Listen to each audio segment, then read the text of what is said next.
നമ്മുടെ ഇന്നത്തെ കംപ്ലയിൻ്റ് എന്ന് പറഞ്ഞാൽ ഏകദേശം 7 മാസം മുമ്പ് ഒരു ഹോട്ടലിലെ വേസ്റ്റ് വെള്ളം അടിക്കാൻ വേണ്ടി നമ്മൾ കസ്റ്റമർക്ക് കൊടുത്താണ്. അത് കംപ്ലയിൻ്റ് ആയി. കുറച്ച് അർജൻറ്റാണ്, കൊണ്ടുവരട്ടെ എന്ന് ചോദിച്ചു. ശരി, കൊണ്ടുവരാൻ പറഞ്ഞു. നമ്മൾ ചെക്ക് ചെയ്യുമ്പോൾ അതിൻ്റെ വൈൻഡിങ്ങിന് വേറെ പ്രശ്നങ്ങളൊന്നും കാണിക്കുന്നില്ല. ഇൻസുലേഷനൊക്കെ ഓക്കെ ആയിട്ട് കാണിക്കുന്നുണ്ട്. എന്നാൽ നമ്മൾ സപ്ലൈ കൊടുത്തു കഴിഞ്ഞാൽ ഓൺ ആക്കാൻ നോക്കുമ്പോൾ ഇമ്പലർ എന്തെല്ലോ തട്ടുന്ന പോലത്തെ സൗണ്ട് കേൾക്കുന്നുണ്ട്. എന്തായാലും പമ്പ് അഴിക്കണം.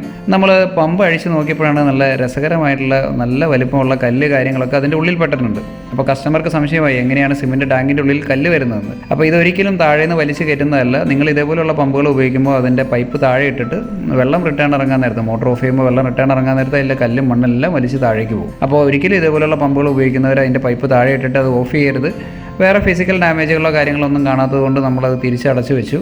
നമ്മൾ പമ്പെല്ലാം തിരിച്ച് അസംബിൾ ചെയ്തതിന് ശേഷം സപ്ലൈ കൊടുത്ത് മോട്ടറൊന്ന് റൺ ചെയ്ത് നോക്കി. മോട്ടർ നല്ല സ്മൂത്തായിട്ട് 3.3, 3.4 ആംസിൽ നന്നായിട്ട് വർക്ക് ചെയ്യുന്നുണ്ട്. എന്തായാലും പാറക്കല്ലുകൾക്ക് തീരെ മോശമല്ലാത്തൊരു വിലയുള്ളത് കൊണ്ട് തന്നെ നമുക്ക് തന്ന കല്ലുകളെല്ലാം കസ്റ്റമറെ നല്ല സുരക്ഷിതമായിട്ട് തിരിച്ചേൽപ്പിച്ചു. അപ്പോൾ താങ്ക്സ് ഫോർ വാച്ചിങ്.